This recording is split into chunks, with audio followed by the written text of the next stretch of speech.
It wasn't supposed to happen. Forecasters predicted a little light snow. Chicago said, "Hold my deep dish," and dropped 23 inches, the largest snowfall in city history at the time. It hit like a surprise party thrown by Mother Nature. The storm arrived during morning rush hour on January 26th.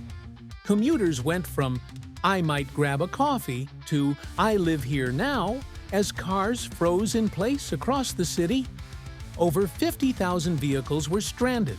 Chicago's streets looked like a giant had spilled a toy box of sedans everywhere.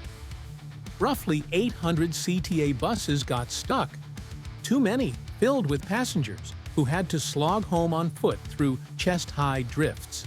Chicagoans did what Chicagoans do. They shoveled.